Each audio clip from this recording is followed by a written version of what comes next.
So your Mazda 3 is clunking, and it's more common than you think. Today, I'm gonna show you pretty much everything that could be making a noise, but I'm also gonna show you how to fix it for like under 300, 200 bucks almost. Not that hard, and your car's gonna sound a lot better, and it's gonna perform a lot better. So we're looking at the front suspension today. Like I said, we're basically doing a front rebuild. So if we kind of look inside here, you can pretty much see everything that could make a noise. Right here is your sway bar stabilizer link. These are very common. We're not going to be replacing these today, but these are probably going to be your big noise factor. Up here you have your strut and coil. Down here, right here is your tie rod end, connects to your inner tie rod. Big platform looking piece, that is your lower control arm where there is a ball joint, and then your bushings on either side. Where your sway bar connects is your sway bar bracket and bushing. Now that's an underrated one. Basically today, we're gonna be replacing the tie rod ends, the whole control arm, and the sway bar bushings in the back. So I've been driving Mazda 3s for over 10 years. Basically, I give the suspension in these cars a lifetime of roughly 100,000 kilometers. Guaranteed everything is OEM Mazda part. After that, I basically say replace it all. And for this amount of money that it costs, it's worth it. It's gonna handle a lot better, you're gonna be safer on the road, and it's just gonna be a lot more quiet and just sound a lot more packed. So without further ado, let's get cracking. I'm gonna be replacing the control arms with PRW kit. Comes with all the hardware and everything you need. We're gonna be replacing the tie rod ends and the sway bar bushings with Mevotech equipment. Doing this is a rather easy job, but a little time consuming, so take your time. Make sure you do it right. It'll be worth it. And if you want to accessorize your Mazda after, I sell Mazda theme sticker, 2-point slope, zoom zoom boom, Mazda squad, skill supply, top right. So before we kind of do everything, I would recommend giving everything kind of just a little bit of a spray. It's gonna be a lot of rust probably if you've never touched this stuff. The first thing I want to do is take outer tie rod off, and then we can basically work from here and go back. We need to loosen this nut, which is a 15th, 16th. As you can see, this can spin in here. I have a 17 mil right here. Let me just spin that a little bit. I don't want to move it too much because I don't want my alignment to be crazy off. And then we're going to take a 14 and hit this top. Take this hammer and we're going to knock this out. This is a good time to check if your inner tie rod is shot. Normally it should be able to hold itself. So we can rotate our old outer tie rod off. Now that's out of our way, we can work on our lower control arm. To get the ball joint out first, which is a bolt and a nut.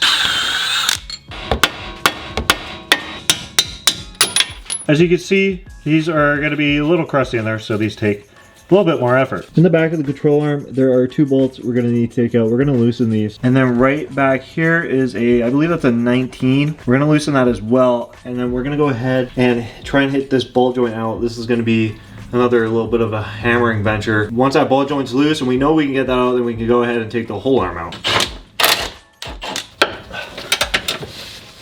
So now we have to figure out the best way to get this out, which can be a mix of some hammering and pry bar.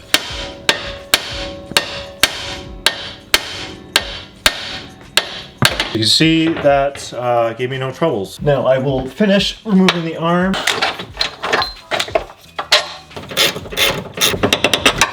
Now the best part about the second gens, this does not apply for the first gens, you need to remove the sway bar bracket different. But at this point, you can see right there you can see our sway bar bracket. Now it's actually one piece. Your sway bar bracket is held in with those 217 mils that we replaced. So now we can hit both our sway bar bushings and control arms at the same time. I'm gonna try and just go in here with pry bar, and we can basically just take that sway bar bracket right off. So you guys can see, this is what the bracket looks like, and those 217s just bolt in at the top there. So make sure you remember where this goes. Reach back there too, hit that pry bar.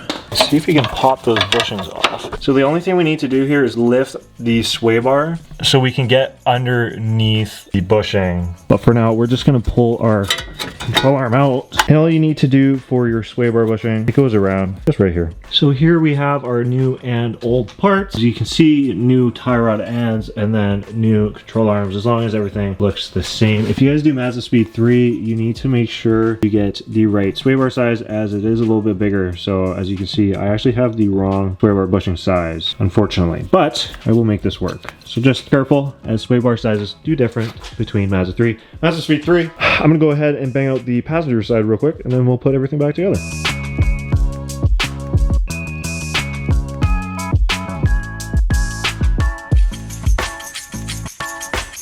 So basically, since we have everything disconnected, even on the other side, I can move the sway bar around really easy. And I can also pretty much move it up and down. This is the time where you want to pretty much install everything in reverse, starting with your sway bar. You are going to want to grease your sway bar bushing. I packed these because they aren't re-greasable. If you go in there dry, you know how that probably goes. We're gonna start by putting these on. You're gonna use 2 hands. I won't be able to show you. Spread the bushing, slap it on there, and we can go ahead and do the other stuff. So because we're gonna have to line this up with the sway bar and the control arm, before I put the lower ball joint in, I'm gonna line up my control arm into these 2 spots, sway bar bushings all lined up, and then I can continue with the ball. Lining this 19 up can be a pain, so I want to focus on this first. So now at this point, we need to deal with our sway bar bracket. We need to get our bracket on and then align the sway bar brackets with the bolts that come from under the control arm and bolt up. This part's gonna be a little tricky here. I won't really be able to show you what to do, but I will try my best. So we're gonna go ahead and put our sway bar bracket on, which will basically look like this. We need to take our control arm bolts and put them in from the bottom. We're gonna have to do some lining up. And you should see the bolt come through. Now this is where you kind of line up your sway bar and everything. As long as these bolts are coming through, you know your control arm's basically aligned, and now it's up to move the sway bar around. Now as you guys tighten, you can see it should start to clamp down to your sway bar. As you can see, mine's not the right size, so I will have to fix that soon. And then you can go ahead and tighten the other side. Now with everything basically connected, we can put our ball joint into our knuckle. You want it to basically just kind of fall right in, kind of like what it's doing right now. Beauty. And it just goes into place like that. So now we can kind of put a jack up against this, and then we can put our bolt through.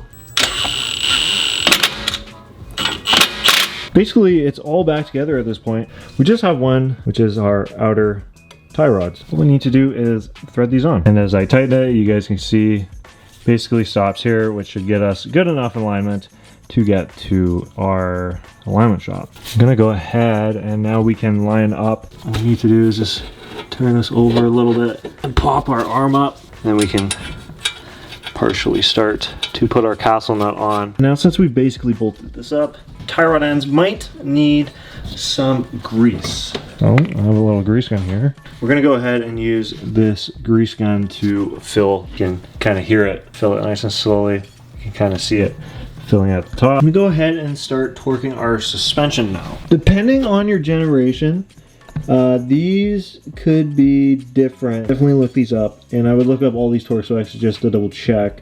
For me today, I believe it's somewhere between 89 and 120 foot-pounds. Again, these will be different if you have the first gen. Now we can torque our lower ball joint, which is going to be 42 foot-pounds. Our outer tie rod is going to be 38 foot-pounds. So now since everything's torqued, just make sure you put your cotter pin in there on the tie rod end. We can go ahead and put the wheel back on. Don't forget, we still need to torque that 19 mil right back there once the vehicle is on the ground and sitting level. That will be our last step.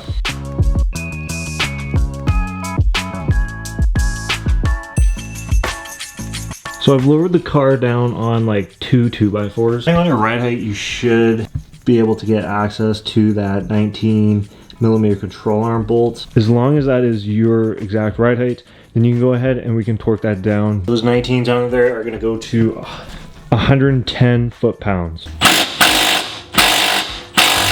All right, so when you guys are driving around over bumps and stuff like that, this should be pretty much solid. This already feels amazing. It just feels a lot more firm.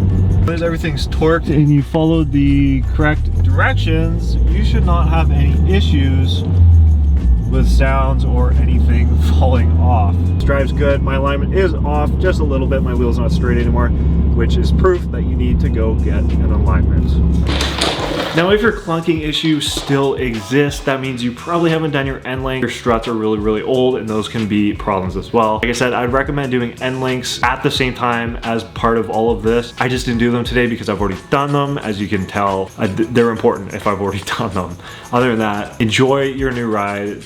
If you guys have any questions or comments, put them down in the comments below. Other than that, guys, keep it real. I'll see y'all in the next one.